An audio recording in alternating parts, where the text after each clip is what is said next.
Bonjour à toutes et tous et bienvenue, nous sommes en direct sur France 3 Hauts-de-France et c'est encore une belle émission qui s'annonce ce matin grâce à Maïtane Sebastian. Cette violoncelliste picarde d'adoption vient de participer à la finale des victoires de la musique en Espagne et elle sort un album autour de Bach. Elle nous en parlera dans un instant. Elle est même venue avec son violoncelle pour des petits lives dans cette émission. Mais d'abord, elle a accompagné les soirées de milliers d'enfants, les miennes par exemple. Elle s'appelle Martine, elle est née en 1954 sous les traits de crayon de Marcel Marlier. L'illustrateur belge aurait 90 ans aujourd'hui et le centre Marlier à Moucron en Belgique lui rend hommage. C'est la gougneuse du jour.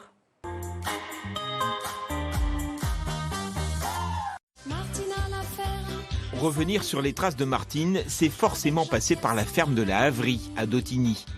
En 1954, Marcel Marlier en fait le décor de Martine à la ferme, premières aventures d'une petite fille qui va longtemps faire parler d'elle. Début alors d'une longue histoire entre un illustrateur et sa jeune héroïne. 60 ans, 60 albums, 160 millions d'exemplaires vendus dans le monde. Martine a aujourd'hui son musée à Moucron, autre étape incontournable. Des dessins originaux et beaucoup de souvenirs pour Hélène Marlier, modèle pour son grand-père à 10 ans. J'en garde des super bons souvenirs parce que c'était aussi beaucoup de discussions avec lui. Et on était vraiment admiratifs quand on le voyait dessiner, de savoir quelle couleur il utilisait, comment il allait faire les bons ombrages.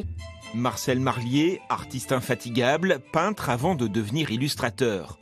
Preuve en est cette Passion du Christ exposée dans l'église d'Erzeau. La nuit, il travaillait déjà plein temps. Et puis le jour, il allait à l'école le temps qu'il pouvait. Et il devait faire son travail de fin d'études. Donc il a fait ça, il a volé quelques heures la nuit et il a eu quand même le premier prix de Saint-Luc pour cette œuvre. Poussé par les éditions Casterman, Marcel Marlier choisira l'illustration. Pourtant, la notoriété de Martine ne la met pas à l'abri des critiques. C'était trop joli, Martine est trop conventionnelle. Il aurait pu se décourager et dire « on ne veut plus de Martine, j'arrête ». Martine et son auteur ont désormais leur statut à Moucron.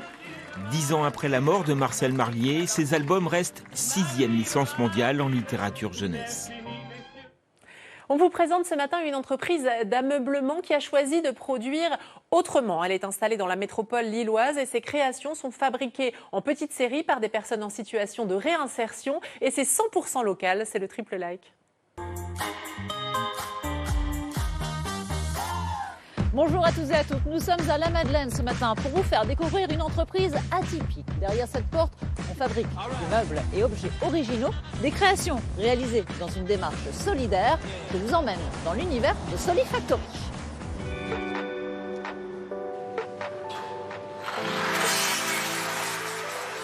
Première bonne raison de s'intéresser à cette entreprise, son implantation pour le moins atypique, comme nous l'explique Florence Bobo. Bonjour Florence. Bonjour.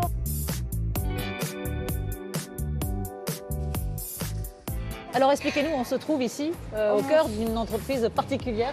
Voilà, donc ici on est au cœur d'une métallerie.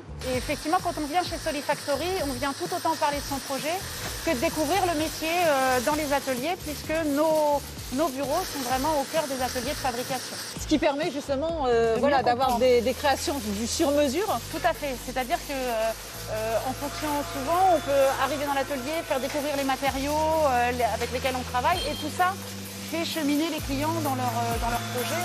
On travaille aussi avec des menuiseries partenaires qui ne sont pas sur ce lieu-là même, mais qui sont en proximité. Et donc on navigue entre la métallerie, la menuiserie, on a aussi une tapissière, des artisans marbriers. Enfin voilà, on fait appel à tous nos partenaires artisans pour travailler le plus possible en sur-mesure et en local. Deuxième bonne raison de s'intéresser à Solifactory, sa démarche éthique. L'entreprise est un bel exemple d'économie solidaire.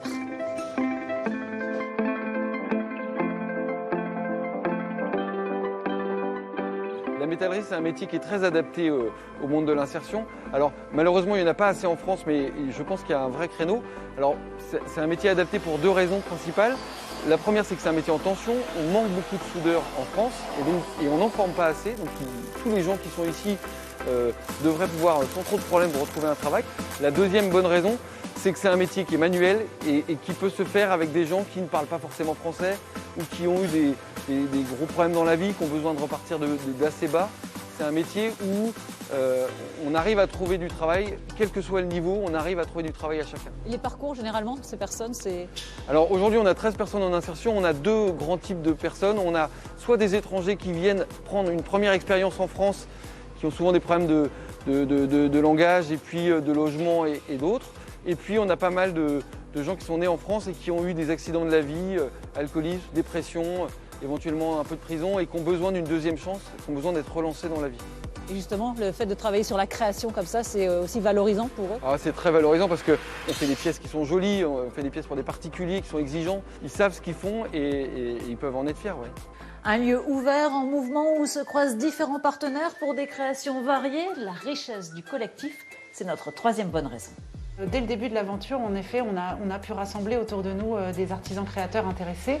C'est vrai que le lieu leur permet de donner à voir ce qu'ils fabriquent, là où ça peut être des artisans locaux qui n'ont pas forcément de vitrine, qui n'ont pas forcément la possibilité d'exposer ce qu'ils font. Et quel type d'artisanat local en fait? Alors on va retrouver des créateurs de luminaires, graphistes, céramistes, tapissiers, voilà, un certain nombre, c'est assez riche, c'est très riche, et puis une diversité comme ça de métiers. Et qui collaborent aussi à vos chantiers, à vos projets? Voilà, tout à fait, en fonction des chantiers qu'on peut avoir et des demandes, on peut comme ça s'associer avec eux pour un certain nombre d'agencements sur mesure et créatifs du coup. Concevoir et fabriquer autrement, vous l'aurez compris, c'est l'éthique de cette entreprise qui propose également des ateliers de fabrication, les Solifab, pour vous initier au geste artisanal. Il ne vous reste plus qu'à pousser la porte. Mon invité et son violoncelle sont déjà sur le plateau. Maïtane Sebastian, bonjour, bienvenue. Elle rentre tout juste de la finale des victoires de la musique en Espagne. Mais avant de l'interviewer, je vous propose de découvrir So, l'une de ses créations. Maïtane, s'il vous plaît.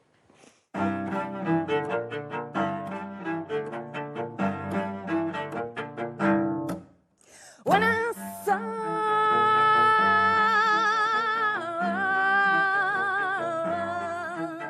the foundness,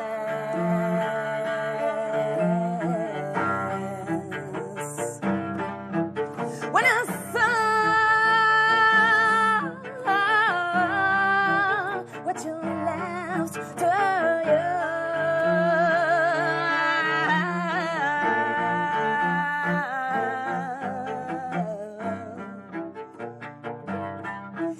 what you left to you,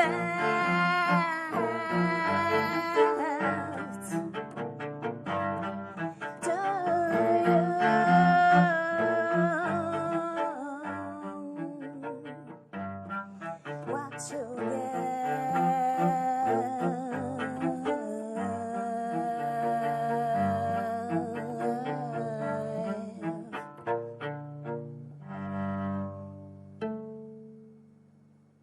Merci Maïtane et bravo. Comme ça, on est tout de suite plongé dans votre univers. Alors, je vous invite à venir vous asseoir. Vous allez nous parler de tout ça, des victoires de la musique notamment, puisque vous rentrez tout juste d'Espagne où vous étiez en finale des victoires de la musique, vous et cet album, Bach Complete Celosius, consacré donc à Bach. Racontez-nous un peu comment ça s'est passé, comment finalement vous vous êtes retrouvés déjà directement en demi-finale avec l'album. Oui, alors c'était grâce au public. Après une année de quasiment vide total, j'étais tellement touchée, tellement émue, mais en fait, sur 66 000 votants, j'étais dans les 15 disques les plus votés sur 750 CD. Donc, dans 3 catégories différentes, meilleur voilà. album classique, meilleur artiste émergent et disque de l'année. Voilà. Donc c'était déjà, pour moi, c'était déjà tout gagné. Donc j'étais très très heureuse. Et puis après, j'ai eu la chance d'avoir le jury qui m'a aussi sélectionnée pour la finale. Voilà. Donc c'était comment cette finale? Vous étiez à côté de la gagnante, paraît-il. Voilà, c'est ça. Je me suis retrouvée à côté. On était toutes les deux à côté, donc on s'est dit bonjour. Et puis on s'est rendu compte en fait qu'on était voilà toutes les deux participantes du concours. Et puis voilà, on s'est très bien entendu. D'ailleurs, elle est adorable. Et puis c'est une très très grande musicienne, donc j'étais très contente pour elle. Et voilà, le mérite, c'est super. Alors cet album consacré à à Bach. C'était une envie que vous aviez depuis longtemps? Oui, alors c'est un peu un rêve d'enfance parce que j'ai découvert les suites de Bach grâce à Pau Casals, voilà, qui lui-même avait découvert ces suites un peu presque par hasard dans une vieille parthothèque à Barcelone. Et puis c'était des œuvres qui n'étaient pas jouées. Ça, c'était au début du siècle dernier. Et donc, quand il les a découvertes, il les a travaillées pendant 14 ans avant de les jouer en concert. Donc cette histoire, elle me fascinait. Et voilà, dès que j'ai pu commencer à en travailler, j'ai commencé vers l'âge de 9 ans à jouer mes premières suites. Voilà. Alors on écoute un extrait tout de suite de la gigue en do majeur.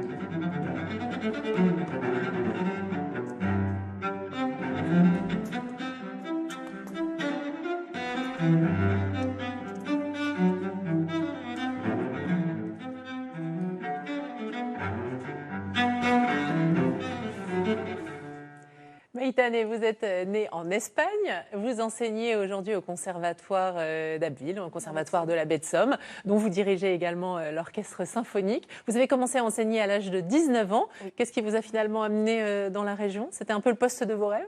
Alors, c'était assez complexe. C'était une époque où, donc il y a 12 ans déjà, où je commençais à pas mal jouer en soliste, en musique de chambre. J'avais passé quelques concours, puis ça commençait à marcher pas mal. Et à l'époque, j'étais dans 2 orchestres, à l'orchestre de Pau Pays de Béarn et à l'orchestre de Bayonne Côte Basque. Et j'enseignais là-bas aussi un petit peu et tout ça. Puis en fait, j'allais toutes les semaines à Paris. C'était pour plein de raisons, pour voir mes maîtres, pour aussi plusieurs projets d'ensemble de violoncelle, de musique, de concert, etc. Et à l'époque, j'étais très jeune, donc j'avais pas de problème pour prendre le train de nuit 2 fois par semaine. Et je ne ressentais pas la fatigue. Mais aujourd'hui, je ne le ferai plus. Hein. En même temps, vous êtes mieux placée maintenant en Baie de Somme pour aller à Paris. Voilà, tout à fait. Et donc à l'époque, une collègue justement de mon ensemble Nomos de l'époque m'avait proposé, m'avait dit, voilà, je vais quitter ce poste, tu peux peut-être repostuler si ça t'intéresse. Et j'ai sauté dessus, j'étais très très heureuse. J'ai été recrutée. Ce poste aujourd'hui. Alors, vous êtes une violoncelliste reconnue. On a entendu du Bach, on a entendu une de vos créations. Vous aimez mélanger les genres justement avec votre violoncelle? Oui, alors en fait, ça, je vous faites des clips même d'ailleurs. Voilà, je considère que la musique, quelle qu'elle soit, c'est de la musique, c'est de l'art. Et en fait, après, chacun peut exprimer d'une façon différente dans chaque style ses ressentis, ses besoins. Et je crois qu'on peut être ouvert à toutes sortes de musique. On peut diriger un orchestre classique et tourner un clip un peu plus expérimental au milieu de la nature, ça ne vous dérange pas du tout? Non, et je crois que même c'est ce qui fait qu'on tisse le lien entre les gens et les genres. Et c'est très important aujourd'hui, à mon avis, de garder cette connexion, encore plus aujourd'hui peut-être. Vous composez la musique, vous écrivez vos textes aussi, on vous entend chanter là? Oui, alors j'écris pas mal de textes, mais j'ai aussi écrit des musiques sur des textes de Garcia Lorca, d'autres écrivains, d'autres personnes. Bientôt une chanson sur un texte de Guillaume Meurice pour les sans-abri, enfin voilà, plein de choses. Vous avez longtemps mené 2 passions de front, la musique et la comédie, puisque vous avez été actrice, vous avez même été nommée dans la catégorie meilleur second rôle féminin au festival El Mundo à Bilbao en 2000. Oui. Et quand vous avez eu 18 ans, il a fallu choisir. En fait, on vous proposait un premier rôle dans une série et vous entriez à l'Académie internationale de Gary Hoffman. Oui, l'Académie Maurice Ravel avec Gary Hoffman. Et j'ai eu ce dilemme, ça a été assez terrible. Pendant une semaine, voilà, tout le monde me disait, mais fais la série, parce que c'est vrai qu'en plus, c'était un projet vraiment qui aurait été très précurseur. Et mon cœur n'a pas pu choisir ça. J'ai penché pour le violoncelle, mais vous n'avez pas regretté?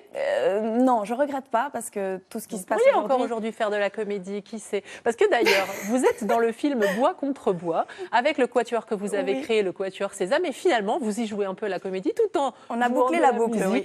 Je vous propose qu'on regarde un extrait.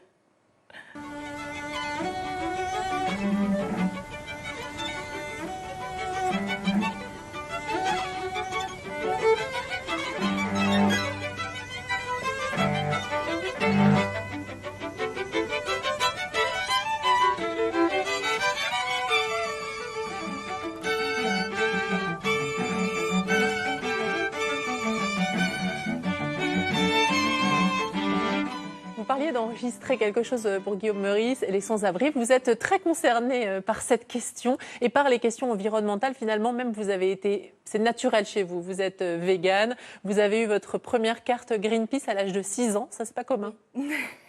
Oui, j'ai même essayé de créer une association quand j'avais 7-8 ans de protection de la nature. Enfin, c'était depuis toujours, oui. Vous jouez régulièrement quand il y a des actions oui, là, dernièrement, l'une des premières apparitions en public que j'ai eues cette année, c'était justement pour les 10 ans de la commémoration de Fukushima, qui n'est pas fini du tout d'ailleurs, mais voilà, on a marqué le coup à la place de la République à Paris. Et vous avez un coup de cœur pour le photographe Marc Melki, oui, qui photographie des personnes connues en situation de sans domicile fixe, allongées par terre, par exemple. Qu'est-ce qui vous touche dans ce travail ? Je trouve que le fait d'apprendre à se mettre à la place de l'autre devrait faire partie peut-être d'un des principaux objectifs à l'école. Et dans l'enseignement des parents aussi à leurs enfants. Et que, voilà, grâce à son travail, on peut très facilement s'imaginer à la place de ces personnes. Enfin, on ne peut pas s'imaginer d'être à la place de ces personnes réellement, mais on peut en tout cas voilà, être dans cette empathie, tenter une empathie pour cette chose terrible quand même qui existe aujourd'hui et qui, voilà, avoir des personnes qui dorment dans la rue, c'est juste pas possible en fait. L'exposition de Marc Melki est visible à Bruxelles en ce moment puisque le vernissage a eu lieu jeudi et on regarde un reportage sur son travail. Dans une cabine Autolib, emmitouflée dans une couverture à la vue de tous, ce n'est pas une SDF.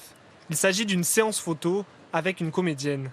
Le but de Marc Melki, qui tient l'objectif, alerter sur des situations de plus en plus courantes aujourd'hui. Je pense qu'on a à faire dans cette histoire-là, c'est surtout des travailleurs pauvres qui habitent l'espace Autolib et qui rangent leurs affaires proprement pour déranger le moins possible et ils vont après bosser. Alison Wheeler, actrice et chroniqueuse à la radio, a accepté de poser dans cette situation. Elle refuse de banaliser le sort des sans-abri. À aucun moment c'est confortable, on entend beaucoup de poncifs sur les SDF. Enfin, bon, s'ils voulaient, ils pourraient, non, pas du tout. Personne n'est heureux d'être à même le sol, il n'y a aucun confort à ça, il n'y a aucune complaisance à ça. Et si c'était vous ? C'est le nom du projet de Marc Melki. Des dizaines de personnalités ont joué le jeu, l'acteur François Morel, Yolande Moreau, pour montrer que la précarité peut arriver à tout le monde. Autant de porte-voix pour interpeller les pouvoirs publics. De faire poser des personnalités, c'est de faire appel à des personnalités comme une chambre d'écho, comme un haut-parleur de plus en plus puissant, pour qu'ils entendent, parce qu'ils sont sourds. J'ai l'impression que les gouvernements sont sourds. Les photos de Marc Melki sont vendues au profit de l'association Droit d'urgence. Alors j'ai essayé de chercher un chiffre sur les SDF, c'est pas évident à trouver. En 2020, la Fondation Abbé Pierre estime qu'on compte en France près de 300 000 sans domicile fixe. Et vous voudriez bien qu'ils viennent exposer à Abbeville, vous joueriez lors de ces expos, ça pourrait être sympa. Je vais lui dire. Alors on a reçu sur ce plateau le magicien lillois Gus. Vous aimez la magie ou pas ? J'aime bien. Lui, il est spécialiste des tours de cartes, mais vraiment, il est carrément super fort. Il fait le buzz sur Internet, il a été remarqué dans Incroyable Talent et dans Diversion. Il maîtrise donc les jeux de cartes comme personne et il sera le 16 novembre au Colisée de Roubaix. Et pour l'instant, il est dans la BGM. C'est parti pour l'interview bière, gaufre, maroilles. On va se régaler. Pétis de Cambrai, on est dans le Nord. Blanc avec un petit truc or, trop beau. Henri Matisse. Ah ouais, Henri Matisse. Stromae, je l'ai vu en concert et il m'a transcendé, transporté, donc Stromae. Bah Lille, je viens du Nord, donc... Ah, moi je suis une buse en série, hein. Pardon, je sais pas. Il y a des jokers dans l'interview ou faut tout dire? Andouillette, je vois pas l'intérêt. Fricadelle, le rêve. Alléluia, alléluia. C'est pas un chant religieux, c'est dans les Aristochats, le moment où il y a le mec au piano qui pète un boulon. Meilleur moment du film. Boboche. Moi j'adore Norman. Je me considère complètement de la génération de Norman, alors que souvent c'est des gens plus jeunes, mais enfin je dois être complètement dans la cible. Une blanquette. Je le prends très à cœur là, c'est la cuisine de ma mère. Gaufre. Ah ouais, gaufre, direct. Parce que j'en ai toujours en fait, comme ça si j'en ai besoin. Voilà. Je vous l'avais dit qu'il était impressionnant. Maïtane, quand il a sorti les cartes de la bouche, il a fait oh ça fait toujours ça. On ira le voir au mois de novembre. J'espère qu'il reviendra sur le plateau. Maïtane, vous êtes venue avec le violoncelle et aussi une petite partie de violoncelle. Alors, qu'est-ce que c'est? Alors, en fait, au départ, je voulais apporter une âme de violoncelle parce que je trouvais ça assez magique de dire j'ai apporté une âme de violoncelle au plateau. Mais alors, une âme, c'est le petit bâton que vous voyez là. Oui. Donc, c'était un peu... Voilà, c'était pas très glamour comme, si, par comme le objet, nom. par le nom, mais enfin. Et puis après, c'est un chevalet. Donc voilà, j'ai complété parce que le chevalet pour le visuel et puis l'âme pour la poésie. Voilà, tout à fait. Donc l'âme, c'est la petite pièce qui relie la table et le fond du violoncelle, qui fait que la vibration est tenue en fait. Et puis le chevalet, c'est ce qui est sous les cordes et qui supporte quand même 35 kilos de pression. Votre devise est très poétique également. La vie est un jeu dont les règles sont les rêves. Oui, je crois qu'on est mû par des rêves et que plus on les écoute, mieux ça se passe. Vous avez raison. Vous mangez du chocolat tout le temps. Alors non, justement, j'essaye d'éviter. Mais malheureusement... Pour le chant, c'est pas terrible, il paraît, c'est vrai ou pas? Non, il faut pas. Là, ça fait 2-3 jours que je ne mange pas de chocolat. Dans l'idée de venir chanter ici? Oui, et puis, jeudi prochain, je rechante. Vous serez à l'église de Filièvre jeudi à 18h pour interpréter justement les suites de Bach du CD. D'ailleurs, cet été, vous faites plein de festivals. J'avais envie de vous souligner aussi que vous serez directrice artistique de la programmation musicale au rendez-vous de Sévérac-le-Château dans l'Aveyron, parce que Sévérac-le-Château, c'est très beau, et qu'être directrice musicale, c'est la classe. Et puis, vous faites des masterclass online aussi. Oui, j'aime bien le nom du projet, c'est Music to Save Humanity. Oui, alors c'est pour l'instant c'est un projet en fait qui produit par produit. On le fait vraiment par charité et c'est un projet d'un chef d'orchestre des États-Unis donc qui a eu l'idée de réunir des musiciens du monde entier justement pour soutenir les jeunes interprètes qui sont parfois un petit peu à l'abandon avec la crise, la situation sanitaire de cette année. Et donc, il s'est dit, tiens, pourquoi on ne ferait pas des masterclass avec des personnes à l'autre bout du monde, pourquoi pas, et qui, comme ça, ne se sentiront pas si seuls et pourront continuer à avancer. Et du coup, vous ne savez pas vous arrêter. Vous êtes sur plein de projets à la fois. Vous dites que c'est un peu un défaut parfois, parce que vous en faites beaucoup. Oui. Il m'arrive de ne dormir que 3 heures par nuit pendant... Parce que vous avez une vie de famille aussi, on peut le dire. Oui. Oui, tout à fait. Et puis, ce que je fais, j'aime bien m'investir à 100%, voire 200, 300, selon. Donc, effectivement, mais voilà, c'est un bonheur de vivre, donc j'ai envie d'en profiter jusqu'à la dernière goutte. Et puis, un petit coup de cœur, j'ai envie qu'on le dise, parce que moi, je ne l'ai pas lu, mais ça m'a donné très envie de le lire. Vous êtes tombée amoureuse de Kafka sur le rivage. Oui, alors... 10e roman d'écrivain japonais, Haruki Murakami. Oui, alors Murakami, je trouve qu'il est fascinant d'inventivité. Il y a beaucoup d'auteurs comme ça, mais lui, il a quelque chose de très lié aussi à la musique. Et même si c'est une traduction, bien sûr, il y a quelque chose de musical dans son texte. Et ce roman-là, en particulier, il est profondément émouvant. Moi, je l'ai fini, j'ai pleuré pendant 3 quarts d'heure toute seule avec mon livre et après je ne peux plus lire pendant 1 mois. Merci beaucoup Maïtane.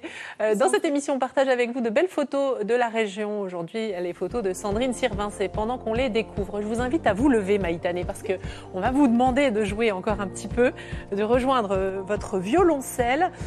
Sandrine, elle est passionnée de photographie et elle a commencé par faire des clichés de son entourage. Elle ne photographiait les paysages que pendant ses vacances. Et puis, il y a eu les confinements successifs, ça vous le savez, et du coup, elle s'est mise à photographier ce qu'elle pouvait autour de chez elle, donc les Hauts-de-France, et elle a bien fait.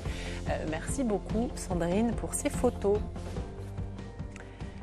Maïtane, photo souvenir de vous aussi dans l'album de Vous êtes formidable. Merci d'avoir été notre invité. Votre disque Bach Complete, Cello Suite. Vous dites Bach, mais moi j'ai du mal à dire Bach, je le dis à la française.